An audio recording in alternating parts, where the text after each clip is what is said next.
Welcome to Colorado Soul Stories, showcasing changemakers and creatives, past and present, who have helped to make Colorado not just a pretty place to behold, but a soulful place to be. I'm your host, Mama Jill, longtime Colorado resident, former teacher, and freelance journalist. Let's get started with our next episode. We were each other's favorites. We would always say, what if all that ever hurt just needed kerosene and everything looks beautiful and nothing's clean. I found that journalism, broadcast journalism especially, was just the loveliest tapestry of things that I was good at and was attracted to. Okay. It was performance. It was education, my education and the education of the audience. Right. It was novel. Every day was different. And it's access. I mean, it's incredible access. Hi there, this is Mama Jill, and I am at the Colorado Public Radio Studios near downtown Denver, and I'm actually with Ryan Warner of Colorado Matters. And Ryan is my hero as far as broadcast media. That's, wow, thank you. I talk about you a lot. I'll try to live up to the expectation. I don't think that'll be hard, but Okay. how are you today, Ryan? Oh, I'm so pleased to sit down with you, and it's a rare joy for me to be on the other side answering questions as opposed to posing them. Does that happen? Has that happened very often? Not often. Yeah. Yeah. In comparison to the number of interviews I conduct, it is minimal. Which you do a lot. A lot. You do a lot, which I kind of have questions about that. Yeah. But I wanted to congratulate you on 20 years of Colorado Matters. Thank you so much. I can't believe it's been that long. I can't either. I think the beauty of this job is that it's so new every day. Okay. That it's not like having the same job for 20 years. It reinvents itself, and CPR encourages reinvention and experimentation. So it hasn't felt like 20 years for that reason. I'll be clear that I'm not the founding host of Colorado Matters. I came a few years after its creation. So there is something due Dan Dreyer, who was the original host of the show for the first few years. I was going to ask you that. So you did not create it? I didn't. Okay. I joined a show already in progress. Yeah. Okay. What were you doing right before that? I was a call-in talk show host at a public radio station on the Gulf Coast of Florida. The founding host of that program called Gulf Coast Live, which served Fort Myers, Naples, Bonita Springs, Marco Island, Sanibel Captiva, beautiful part of the world. Yeah. What brought you to Colorado? This job opened up. I was a little tired of hurricanes. I'd lived through a very active hurricane season in Florida that included Charlie. Hurricane Charlie made landfall in Punta Gorda, which was a small town in our broadcast area.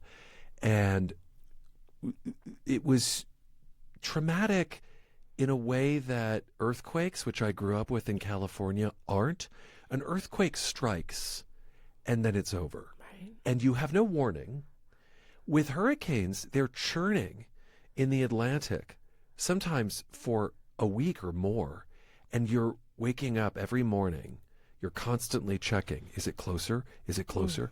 Is it coming towards us? That I didn't like that kind of dread. Stressful. So this job came open, and I thought, where might they not have hurricanes? Maybe at a mile high. Right. And I got the job, and I think I have the best job in America. I certainly think I have the best public radio job in America. Tell me why. I think that Colorado is such a great place to live, and it's such a wonderful place to cover because, in a way, it's like several states in one.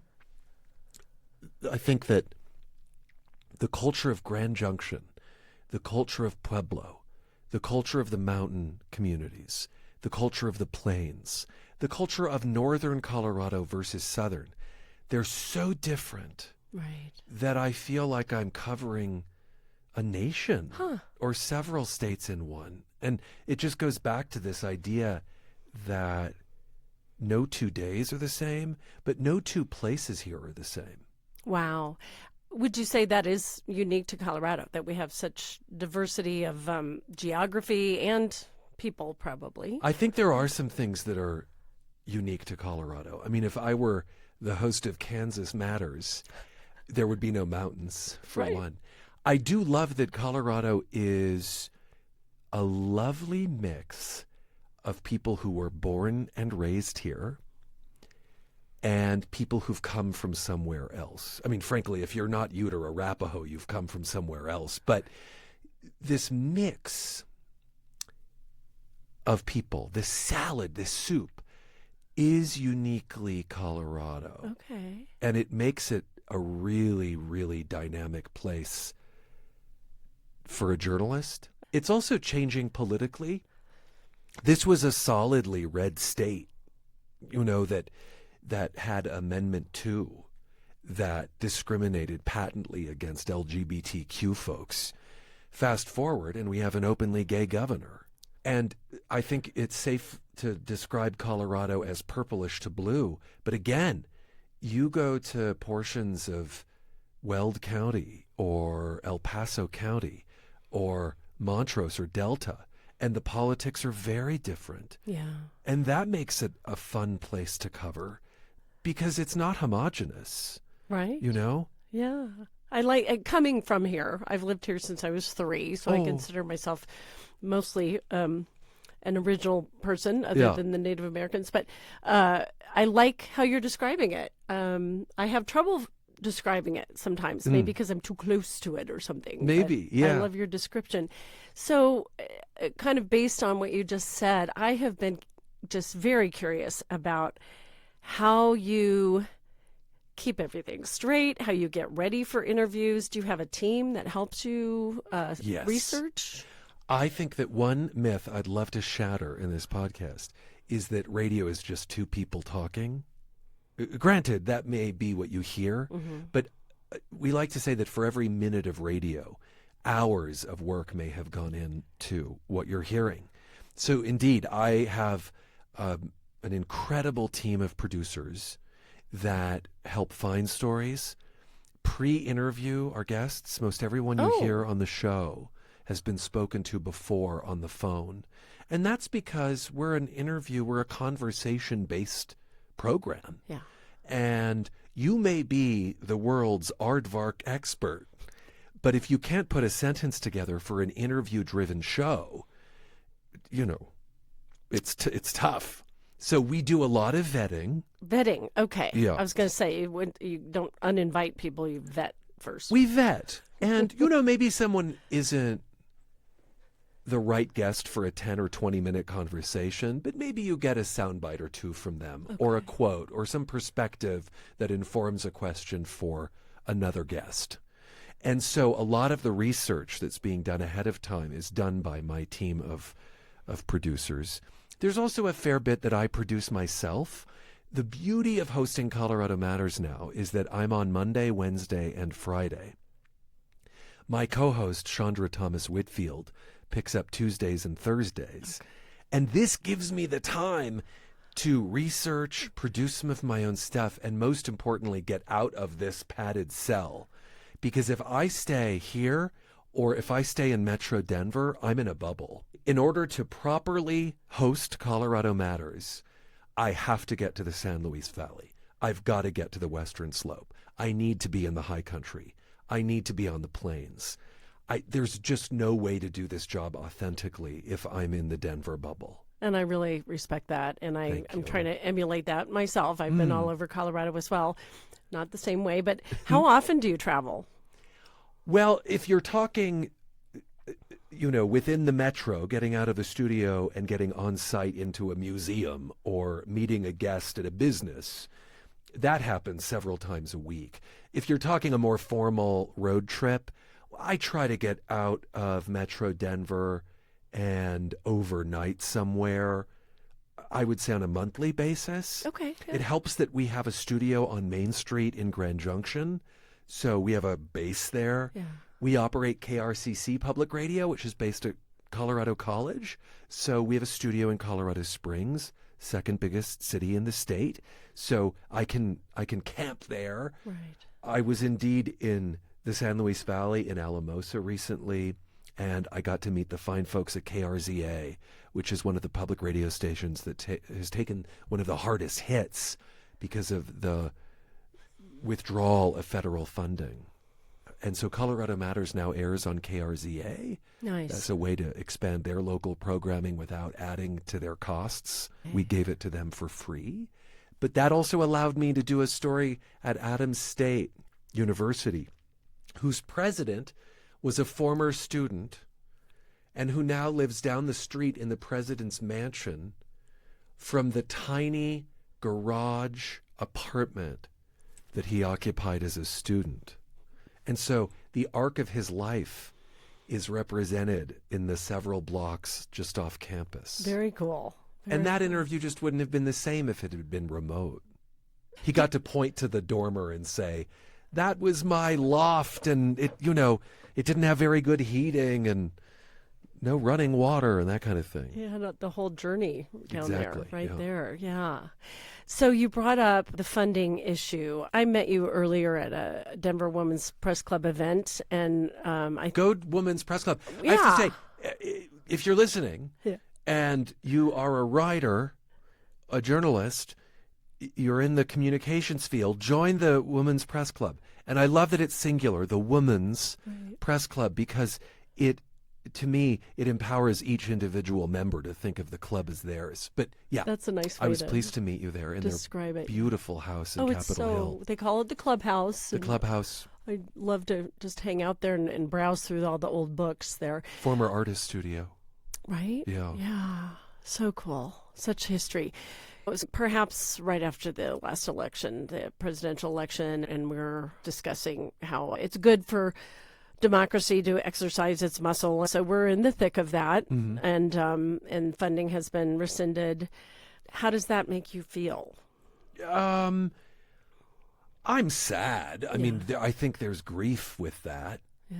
The system of public television and radio has never existed without federal support. So this is uncharted territory. And I think there's a lot of evidence that there can be editorial independence even with public support of journalism. Yeah. And in fact, there might even be, some research shows, there might even be a fiercer sense of independence with publicly funded media outlets because they're not corporately paid for.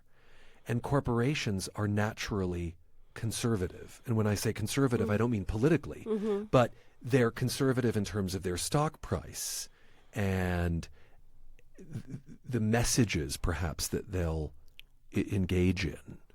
And that does not necessarily lend itself to fearless journalism Right. in the way that I think public funds do. So it feels to me like a loss for the country. I can say this without reservation. Colorado Public Radio will be okay. Okay. We're a large operation that has a diverse funding Great. base. So the Corporation for Public Broadcasting was about 5-6% of our budget. But like KRZA in Alamosa, like KSUT that serves the Four Corners and the Ute population, those stations, it's 50-60% of their budget. And so it's existential for them in a way that it's not for us. But, 5 and 6% is still a hit. And the greatest expense in any newsroom is people. So to be determined what the effect is on us. Okay. Yeah. We're still figuring out a lot of stuff from music rights to the satellite system. Wow. Okay. But it's interesting to hear how it affects different stations, smaller stations. Precisely. It's And not one size fits all. Yeah. But it sounds like you're supportive of those stations, of course, offering them content and. As best we can, as much as we can. And who knows what alliances will emerge out of this? What are ways that we can help those newsrooms? I mean, what scares me the most is that local stations would shutter and those communities have 1 less, 2 less, 3 less pair of eyes on their city councils or their county commissions or their state representatives. And that's what I think, I'm glad we're talking about that, because I don't think people always are aware of that and how important that is, that the media is a form of checks and balances to our government. That's right. There's a lot of research to show that when local journalism dries up, there is more corruption, that municipal spending increases. It is a check and balance, and there are real-world implications. Environmental pollution can go up, right, because there aren't eyes on the polluters. So on that vein, you have been described as reliable and relatable. I agree. Oh, thank you. Those are nice. I like those adjectives. I didn't come up with them. I read them. I thought that alluded to trust in your program, at the very least. Do you think of traits that help people distinguish a more reliable and trustworthy source, media source? What traits might those be? I mean, I think that this is about media literacy, fundamentally. So some of this is our responsibility, but some of this is the responsibility of the viewer, of the listener, of the reader. So let's talk about my part. My part as the journalist is that you should know who my sources are. So if I say something, I should be able to tell you how I know that. Right. Do I know that through direct reporting? Do I know that through confirmed sources? I have an obligation to be independent. I don't accept gifts. I don't get paid for stories. I'm not an influencer. I'm not given a product and then asked to review it positively. When I cover a business, we're going to look into whether that business has a history of short shrifting its employees, or if there are court records for that CEO. And so there's a blurred line right now, I think, between the job that I do and the influencer job. For instance, I wanted to report on this amazing business in the San Luis Valley in the town of Monte Vista. Amazing because it is a Best Western motel abutting a drive-in movie theater. Oh, I've been there. You've been there. Took the my Movie son Manor. There. The Movie Manor. It's been around, I think, since the 60s. And every room looks onto a screen at the drive-in. There's a second screen for the cars that roll in. It's just this curious business. And I showed up to do the story. I was going to spend the night there on our dime. They didn't pay for this. And the proprietor said, "How much are you going to charge me for this story?" And I said, "Well, there's no charge for the story. I've chosen editorially to do it." And she had me confused with an influencer who was in not several weeks prior, saying, "I'll do a video on Instagram or TikTok about your business. I'll get this many hits on it, and I'm going to charge you this much."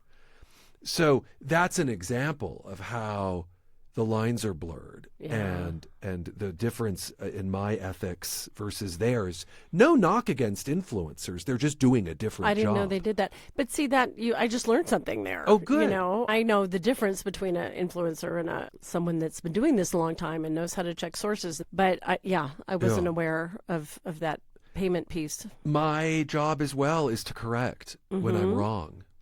Look for corrections. Yeah. Does your media source tell you when they're wrong? Hugely important. So those are some of what I have to meet. Those are some of the obligations. Some of the obligations you have to meet as a consumer is to look for those things. Does that story have a byline? Is it attributed to a reporter whose work you can look up? Do they have a track record in your community? Right. Hold them to account. Do a little research. Are they an aggregator? Are they just taking other people's stories, repackaging them, and saying this is ours? That gets dangerous. at this point, do they have an ethics policy? Can you look up and see whether such and such outlet holds its reporters to a particular standard? Do they have rules around AI? I mean, is it even a reporter at all? Right. You know? And if there's a story that raises your hackles, pisses you off, makes you angry, stop. Stop, take a deep breath first, and ask yourself what they're going for. Are they trying to get a reaction out of you as clickbait? One, it may not be true, what you're reading. To me, the stronger the reaction I have to a story, the more circumspect I am of it. Okay. And the more I look and say, can I find a second media outlet even reporting this? Is this true? And then I think, what are their motives? Right. Are they giving me good reporting, or are they trying to make me angry? Or is this a Russian bot that's trying to divide me from my neighbor? Right. I mean, we have lots of evidence that that's the case. Wow. So there's a line I love from a former colleague: to shed more light than heat. Is your media outlet shedding more light, or is it adding to the heat and the fire? Right. Yeah. So those are a few of the responsibilities I have, and some that you share as an equal part in this relationship. I wonder if there's a difference between, I'm sure there is, between the generations of somebody like me that when I was a little kid, it was Walter Cronkite, and, Yep. you know, and we all kind of watched the three networks, Yep. and that was the only choices. But if you grew up starting 20 years ago or so, you didn't have that history. Correct. And the internet was right there. So I do feel like, as much as I respect what's out there, depending on what it is, that yes, everybody needs to do a little bit of work. Use their sources and to verify whether the material they're reading is true and verified and supported by the evidence. I'm glad that media has gone everywhere. Okay. I mean, I'm glad it's democratizing. It does mean less gatekeeping. Mm-hmm. So there is just the chance for misinformation to spread faster. Yeah. And that's a downside. But the fact that people who didn't have a voice or didn't have access to an audience do now, I think fundamentally that's good. Yeah. I just think it asks something different of the viewer and the listener and the reader. And I don't think we've caught up to the change. No, there's so much catching up, I in the feel like. Exactly. With the internet. The light or the heat, I think you said. I think saying the light, shedding light on something means, yes, you're giving both sides, several sides, not just one side that Correct. might be more Yeah. inflammatory. Yeah, and I just think so much in life is in the gray areas, but so much about what divides us is portrayed as black and white. Yeah, yeah. And, that's a function of hyperpartisanship. It's a function of tribalism. When facts and opinions and viewpoints become identity, fact-checking and offering other views gets uncomfortable. It gets dangerous sometimes. Right. Yeah. Because people have internalized an idea, and letting go of it means letting go of something of themselves almost. Yeah. Kind of dangerous. Yeah. That's good advice. But important. Very It's important to change your mind. It's important. I just think one of the most important parts of my job is to say, I don't know. More journalists, I hope, will say, I don't know. Yeah. It's important to be transparent about what we do and what we don't. I don't know. I'll try to find out. Exactly. Take the time to do the research. Absolutely. Let's go back to your origins. Okay. You grew up in California? I grew up in Southern California, born in Los Angeles, lived there for the first part of my life. We moved for 1 year to a very agricultural, rural area of Central California. Lindsay, California is the home of the Lindsay olive and vast acreages of orange groves for Sunkist. Wow. And then we moved to Palm Springs in the Coachella Valley, and that's where I did middle school and high school. And then from there, it was hopscotching the world and the country in journalism. Oh, neat. So going back, staying in your childhood a little bit. Okay. I was a preschool teacher for a really long time. Oh, thank you for being an educator. My mom is one, so there's a special place in my heart for teachers. Well, when I meet somebody, I always want to know about their childhood. Yeah. So that has become part of how I interview people. Was there anything in your childhood that you can look back and say that might have been Ryan Warner, the broadcast media journalist, starting out? Yes, for sure. My mother was in public relations, and so I was exposed early on to radio and television stations and newspaper newsrooms. Like going there? Going there. Wow. And preparing items that what might wind up on the news for a particular event that she was promoting. So that got me acquainted with that world. I also had a theater background, and there was a part of me that wanted to be a sitcom star. Oh. So I think that speaks to the performance aspect of the job, because broadcast journalism is journalism, but it's also a performance.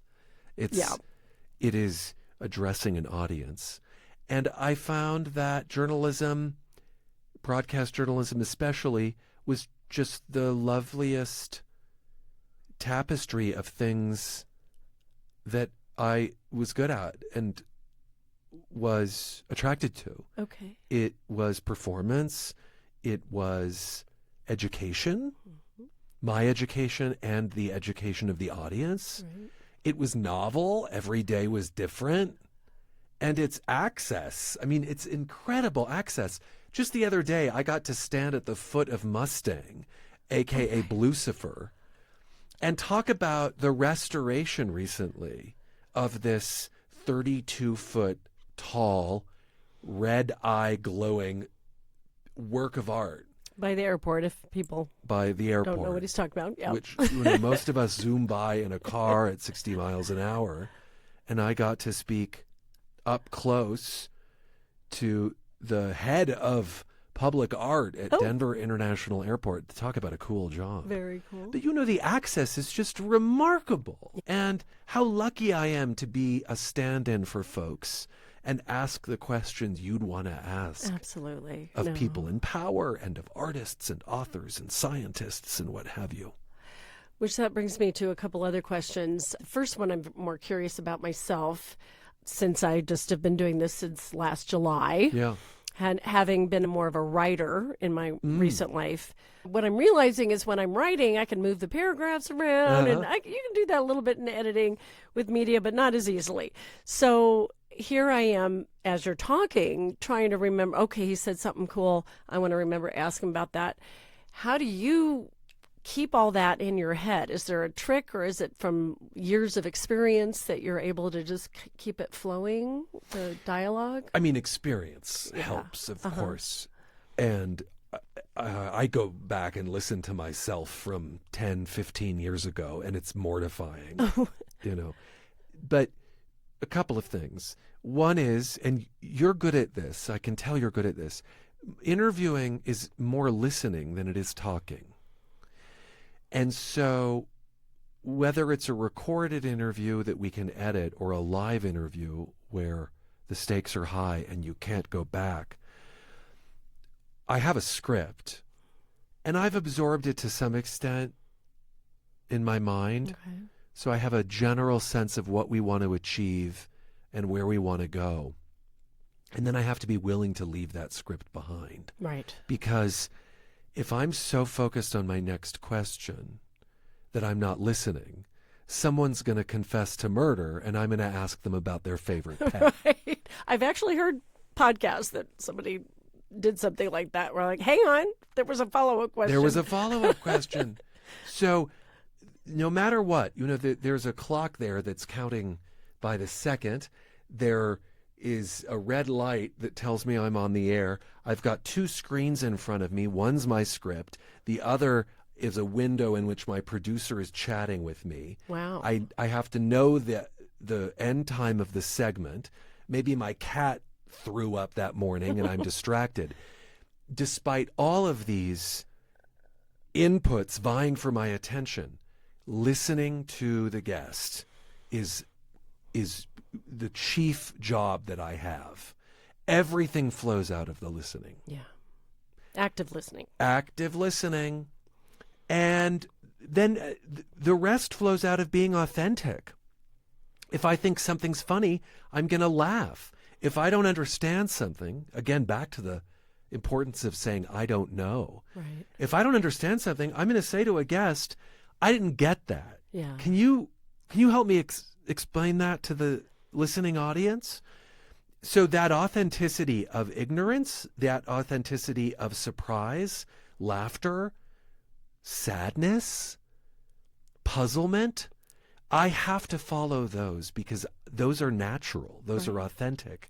And that is what helps me be your stand-in as a host. Right. Yeah. Very, very cool. And I've heard you spoke about that at the press club. Oh, and I wrote good. Notes. Well, at least I'm consistent. I wrote notes. My moniker is Mama Jill because I'm usually a person people come to get heard. You're a maternal figure. Oh, yeah. I mean, having been a teacher of young children Yes. kind of helps with that too.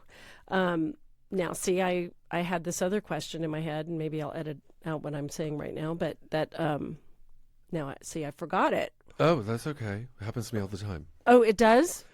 Yeah, I mean, I'm adept at pivoting, but yeah, of course I have brain farts all the time. Oh, okay. Leave it in. Okay, yeah, it's real. It's real, and the other thing I've had to become more and more comfortable with, because when I started in this business, I wanted to be the Walter Cronkite voice of God. Yeah. And mistakes, of course, mistakes are mortifying, but they're also humanizing. And I have come closer and closer and closer to getting comfortable with my flaws. Oh. Because I think they make me who I am. Absolutely. Just as much as, the culmination of my experiences on Earth. So leave it in. Okay. Okay. Thank you for the advice. You're welcome. Sounds like you have very different days. Very different days. The one consistent thing is that Monday, Wednesday, and Friday between 9 and 10, I'm sitting at a microphone in a host chair somewhere. But are those recorded? They're not live always, are they? Most of our shows are what I call sat live. Okay. That is, I'm sitting in a chair and I might be reading intros, but it might be to taped interviews. Okay. So the show is always a mix of live and recorded elements, with the exception of holiday shows. Sure. Or vacations. So you can have a day off. So I can have a day off. There might be pre-recorded entirely. But are you almost always face-to-face with the person? No. Not always? No. Okay. A lot of, since the pandemic especially, when everyone learned to broadcast remotely, essentially, via video chat, a lot of our interviews are on Google Meet or Zoom. Okay. Also, the smartphones today are such incredible recorders. You can have a full conversation airable on the radio that's recorded on an iPhone. Okay. Yeah, it's remarkable. Again, it's this democratizing. It's a democratizing of media and communications. And it means that if someone is in Pagosa Springs and there's a flood there, I can turn that person into an eyewitness immediately from miles and miles away without having to have a satellite truck and millions of dollars of equipment. Right. It's made it more affordable, too. I think affordable means accessible, Accessible, yes. Yeah. I agree. I listened to an interview of Terry Gross. Terry. Yeah. Did you work with her? I did not work with Terry Gross in a literal fashion, but I'll tell you about my figurative working with Terry Gross. I did not grow up with public radio. I grew up with public television, for sure. I was a Sesame Street kid, Square One, Bloodhound Gang, 321 Contact. Public radio was not in my wheelhouse. But I got to the town where I went to college, Columbia, Missouri. This is back when you used phone books. And I started calling stations asking if they needed interns. I just thought, I need to be somewhere. I need to get my foot in the door. And a gentleman answered the phone at KOPN in Columbia, Missouri, which is a community licensee that runs public radio programming. And they said, well, we need someone to come in 1 hour a day, Monday through Friday, to give local underwriting and weather during a show called Fresh Air with Terry Gross. I didn't know who Terry Gross was from Adam. I thought maybe Fresh Air is a program about iron lungs. I don't know. And I got this job, and my hour-a-day gig was to sit and listen to Fresh Air with Terry Gross. So I think she helped teach me. I bet. I mean, I definitely see some similarities in your interview style. That's a very high compliment. When I talk about why I'm doing this, I reference Terry. Both you and Terry. Oh, absolutely. It's nice to be in her company. Absolutely. Yep. So I was fascinated to hear that she usually interviews from, like, somebody puts on headphones in a studio and her elsewhere. voice. Yeah, she's not present. I was blown away by that. I think that's right. So she's in Philadelphia at WHYY. A lot of the people she speaks with are on the coasts. Okay. Yeah. I mean, not that Philadelphia isn't on the coast, but they're in New York, they're in Los Angeles. And she says that puts her on the same level as her listeners. Because she's not then exposed to visual cues. Everything is in the quality of a voice. Okay. I have mixed feelings about that. I think that there's a simpatico and a bond that happens when people are looking eye to eye. I agree. I'm not sure in the end there's one is better than the other. I've had some of my best interviews be remote. I have also had interviews bomb that are in person. I speak to that. How would an interview bomb? How would an interview bomb? Yeah. It doesn't happen much just because we vet people, but an interview bombs because I'm not listening closely enough. And I miss an opportunity for an important follow-up. An interview bombs because I wasn't equipped with the facts and someone got away with a lie. Oh, wow. Okay. And so I have to come back on and say, hey, this wasn't true, and this is the accurate fact. And I would suspect these days that that's quite challenging to keep up on all of that. Yeah, we do a lot of research before someone goes to air. We most often record politicians these days because the stakes are so high. So fact-checking can happen before broadcast. But, we hold ourselves to very high standards. We want our accuracy rate to be 100%. So that's a way that an interview can fall flat on its face. And those are my responsibility.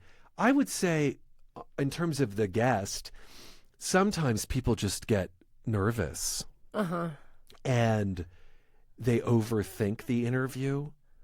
And so they become automatons, or they're an expert in their field, and instead of trying to make their subject accessible, they're trying to impress their colleagues, and all of a sudden the jargon comes out and the acronyms, and it doesn't sound like I'm talking to a person anymore.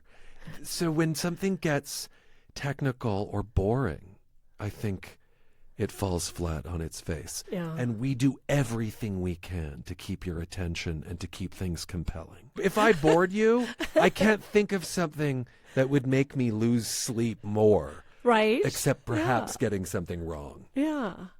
Okay, so here's maybe a goofy question for you, but I thought of this while I was walking my dog today. Oh, your dog's name? Oh, Lexi. Lexi. All right, you boop that snoot for me. She's a cutie. If you interviewed yourself, what would be the first question? Knowing what you think is most interesting about yourself. Boy, can I borrow that question? Well, did I do a good one? I mean, what would Unexpected, you I ask suppose. yourself in an interview? Well, it's weird. I guess I think about that with myself all the time. Since I'm asking everybody else, I thought today, well, what would I ask myself? Oh my God. And What would I ask yeah, myself? It wasn't easy, But it has to be something I know the answer to. That's the idea. ideally, right? So you could.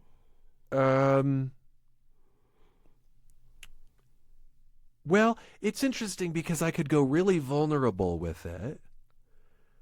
I have avoided super vulnerable questions Yeah. to ask you. How about what scares you? That's a good one. Is that good? Yeah. What? Go ahead. What scares me is not living up to the potential of public media. Okay. That says a lot about you. Does it? Oh yeah. I already know you're a hard worker just because the amount of content and the diversity of content that you put out there. Yeah, but then I think, is the content sharp enough? Is it fluff? Is it too nice? Is it bringing down governments? You know, there are some just incredible reporters in this public media world, but just in general in the history of journalism, that have truly made a change in the direction of a country.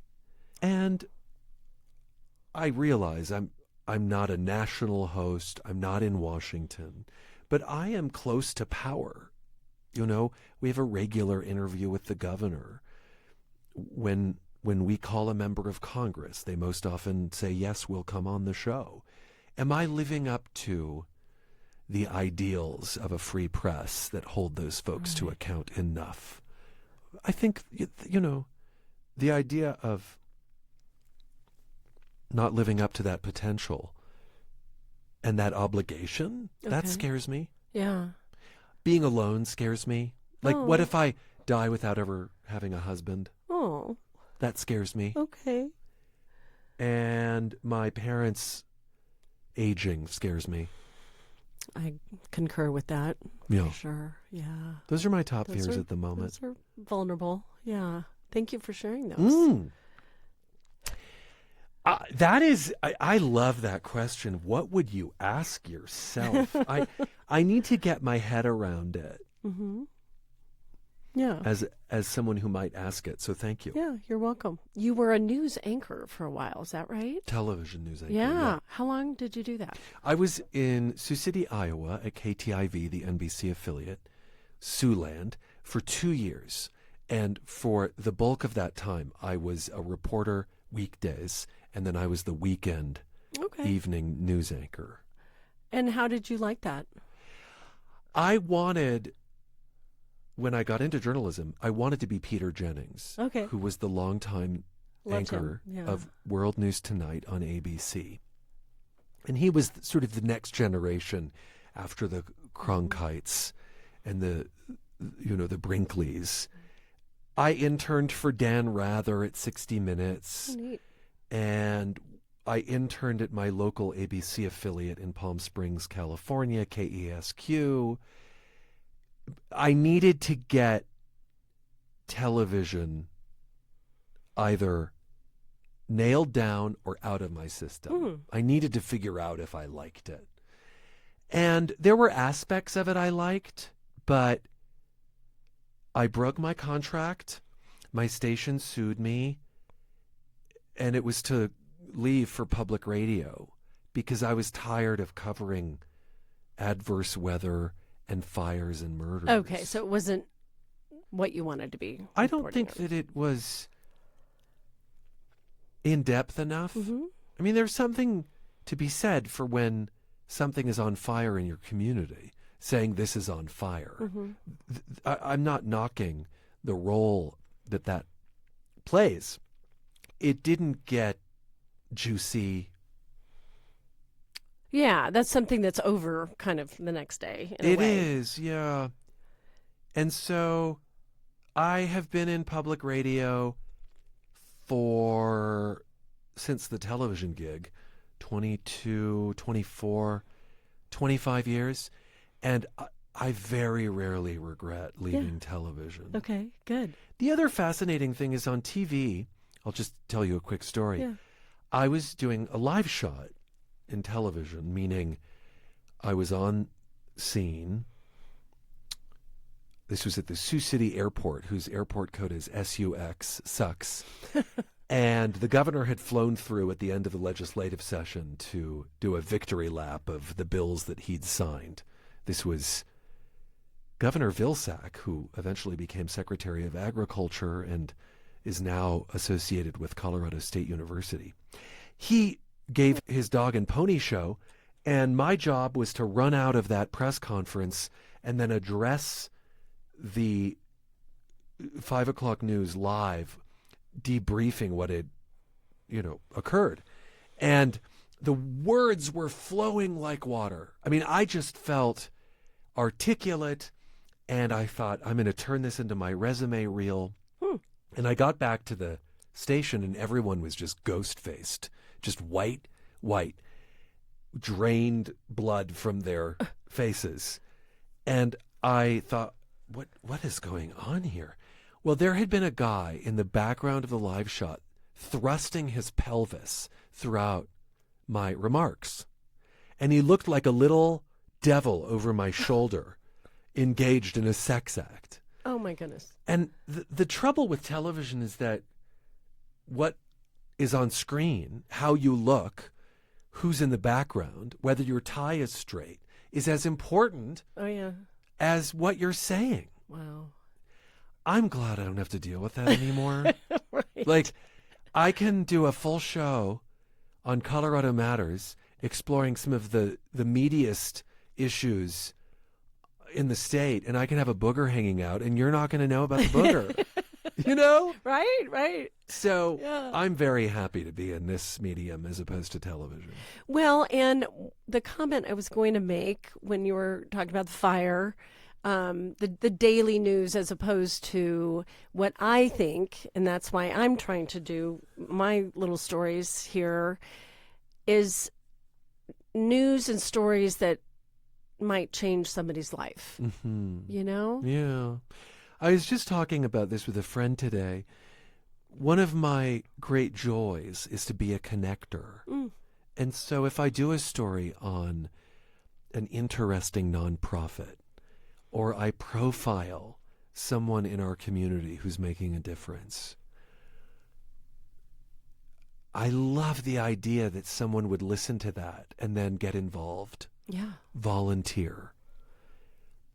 Consider a new career. Consider a new possibility. Know their community more profoundly. Pass that building or that landmark. Drive through the Johnson Tunnel next to the Eisenhower Tunnel and learn that it's not named for President Lyndon B. Johnson, but for Governor Edwin C. Johnson. You know, these facts that transform our understanding. I love that. I love that, connecting people and connecting people to community. Yeah. That's the great honor of this job. I love how you describe that. Thank and you. that's exactly how I view it. And that's why I love listening to you and trying to tell some stories myself. Yourself, yeah. So I'm kind of going back and forth to your origins. Were you an only child? I am essentially an only child, raised by a single mom. I have a half-brother and half-sister. Okay. Very close to them, but we did not grow up under the same roof. My son was raised by a single mom, so Yeah. that's kind of neat to know about you. I did listen to your interview with your father. I was yes. curious if you'd ever interviewed somebody you knew personally. Yeah. And that was very touching. And I was really impressed with his openness about his struggles. He was, well, this was for a series Yeah. that we did on substance use. Yeah. And my father, who has a better voice than I do, plain He and does simple. have a great voice. Oh, my God. His voice is the embodiment of mellifluous. But my father was very kind to sit down with me and talk about his addiction to opiates Yeah. after several surgeries and a car accident. And what I'll never forget about that interview is he would put pills in his pocket and throughout the day to comfort and remind himself that they were still there.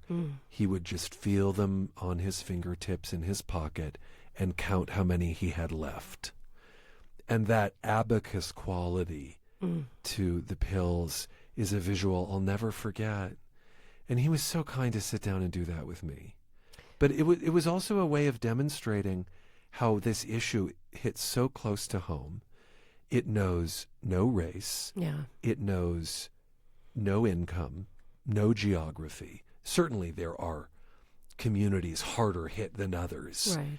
But this is something that unites us. And it was important to me to transmit to the audience that I wasn't just someone gawking and observing, but someone who understood this, in my own family. And it's a real question when to insert yourself in a story. Okay. And to check your bias. So did you discuss that for a while with him? And Anytime. Well, I discussed that with my editors. I was wondering. Okay. Yeah. You don't bring on someone you know without having a clear conversation with your editors and without being very transparent to the audience. I have a relationship to this person. That's another thing to look for in your outlet. What do they disclose? Yeah. Are they transparent? Yeah. Yeah. Thank you for listening to that. Oh, absolutely. And I saw a cute picture of the two of you as well. He Yes, seems we're he very is a cute. very fit person. My dad is basically Hulk Hogan physically. Yeah. And is often mistaken for a bodybuilder or some sort of superstar. People have to do a double take when they see him. He often also looks like Popeye. Yes. Because he has there's an oceanic quality to him. Well, he was wearing a He's often in stripes. Sure. He smokes a pipe. He has a monocle. Oh, no way. Yeah, Okay. he's the most interesting man in the world. Wow. You should have had him on. Oh, maybe someday. Maybe someday. So you seem very physically fit too. Is that? Oh, that's a nice thing to say. Yeah. Fitness is very important to me. I think that there's a lot of shame in the gay community. I'm an LGBTQ person. There's a lot of shame in the gay community in general. One way that manifests, I think, especially for gay men, is in shame around our bodies.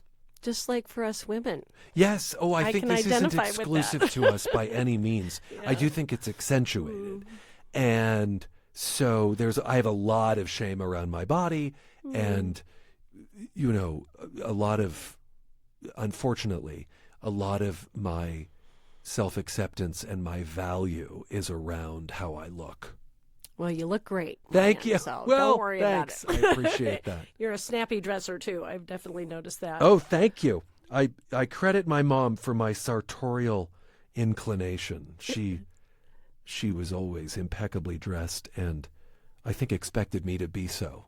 Good. Yeah. Yeah, that's a good thing to inherit from her. Can you share what you do for fun? Sure. Yeah. I'm an avid cyclist, not the kind that would don any Lycra, but I love getting around from appointment to appointment, errand to errand, friend's house to home on one of my bikes. I say one of my bikes because my midlife crisis is manifesting not in cars or hair plugs or exotic vacations, but in bike hoarding. Nice. So I now have 2 analog bikes, 2 electric bikes, and they are my great joy. Oh, nice. I love my bikes. I think often about how the Wright brothers, the fathers of flight, were bicycle makers. And I think that being on a bike is as close to flying as we can experience terrestrially while staying on the ground. I'm also a huge aviation buff. So I recently read that. Yeah. Commercial aviation especially. My grandfather helped design the DC-10, which was the wide-body, long-distance aircraft from Douglas, then McDonnell Douglas. And I grew up in the shadow of Los Angeles International Airport. Oh. So I caught the AvGeek bug. Yeah. And that's a hobby of mine. Caring for my cat Bob, my tuxedo cat. Okay. And then I love an adventure. I love a day trip. I love a road trip. Yeah. I am going soon to a small town on the plains where there's a barbecue restaurant. Do you like barbecue? I know you're a foodie. I do love me some barbecue. And I love a road trip. I am going to head soon to Pete's, Colorado. Oh. Peetz, Never heard of it. Colorado, on the Eastern Plains, where there is the Hot Spot Smokehouse. And I think it's the only restaurant in town. So this is between Sterling, Colorado, and Sydney, Colorado. And I just love a road trip to a small Colorado town. Yeah. And then exposing others to what I've experienced there. Yeah, especially a place that might need some business. I feel like Pete's, Colorado Right. could use our tourism. Yeah. Yeah. Oh, my goodness. Do you get up early? This morning I was up fairly early just because there were things about the show that had to be amended before we went to air at 9. So I think I was in a little before 8. I biked here in the freezing cold. And it's been a day. I hosted the show, which led with a conversation at the Grove, which is Colorado's AIDS Memorial. Oh. And I got off the air and went to the Denver Art Museum. They have their first ever show of all veteran artists. Oh, my goodness. Artists who served in the military, and had a conversation there with a legally blind veteran who is in this show, remarkable fellow. Wow. I've been editing interviews that will air at future times. It's running at a lot of different speeds. Yeah. But yeah, I'm a little sleepy. That's understandable. It's the good kind of tired, though. You know, I've been able to be active riding my bike to and fro, but it's a mental tired. Sure. It means I used my brain. Well, so when I started this podcast, I was just fired up. I was driving all over and doing a bunch of interviews.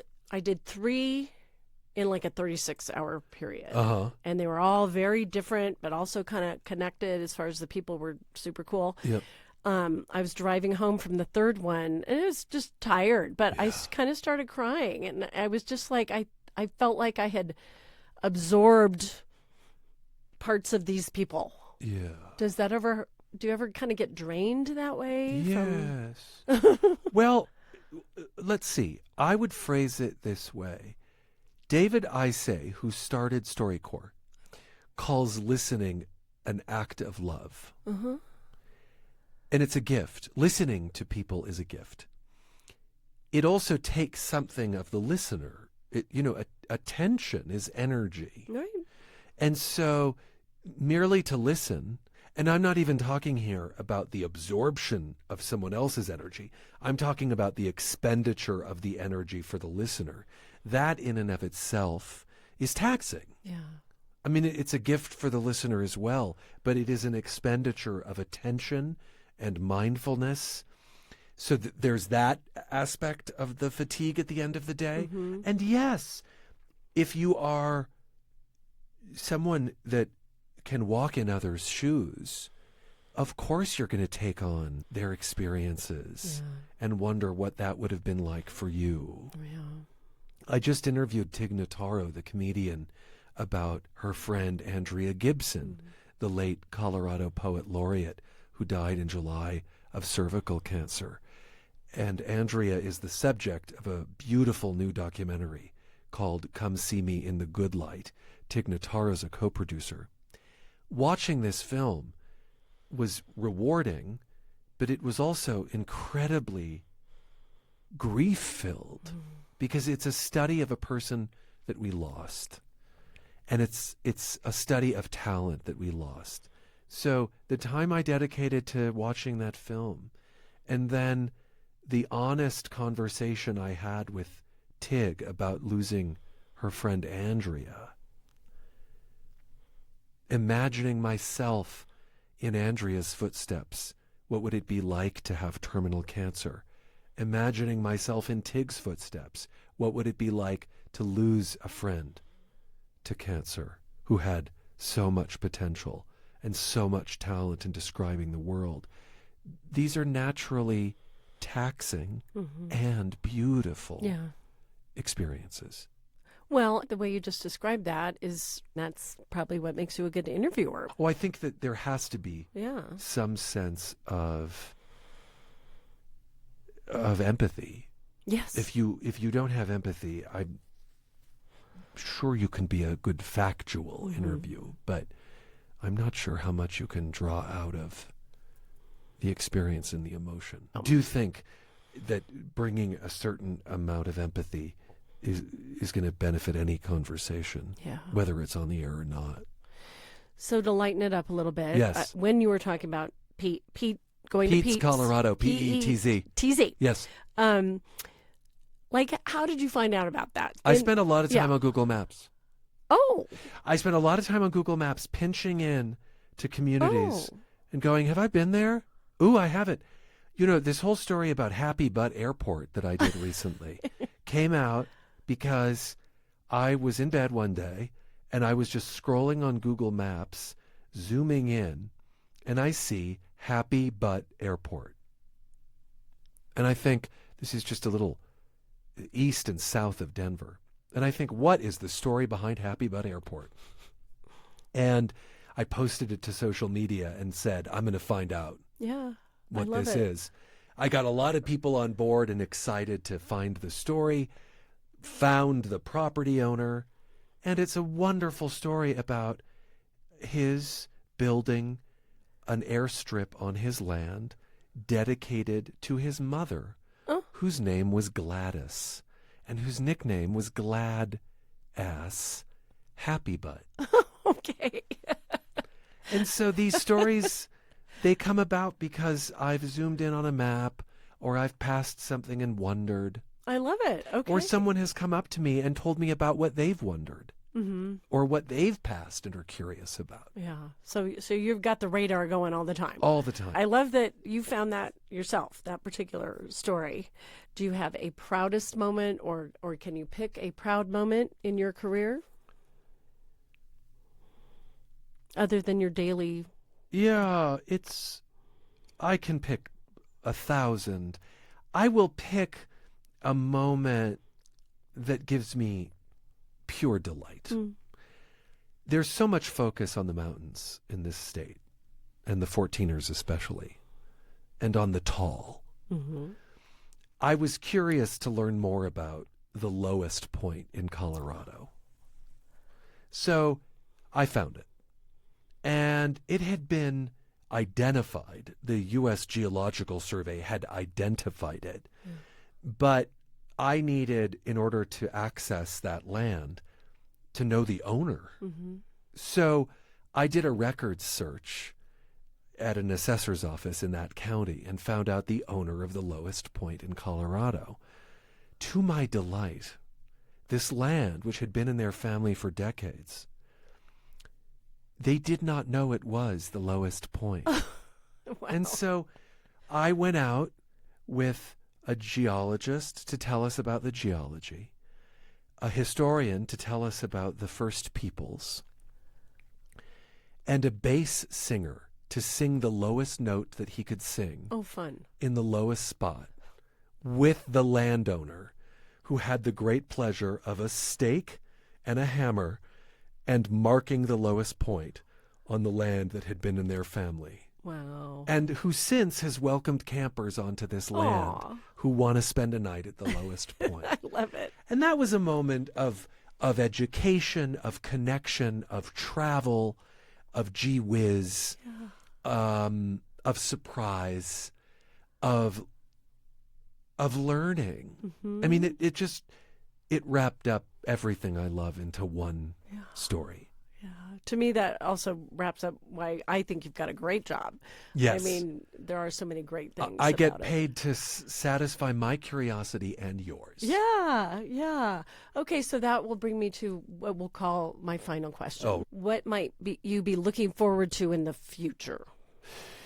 I have no plans to leave No. Colorado or I hope Colorado not. Public Radio. Yeah. I'm at such a beautiful point in my career that if I spent the rest of my life here, I would be honored.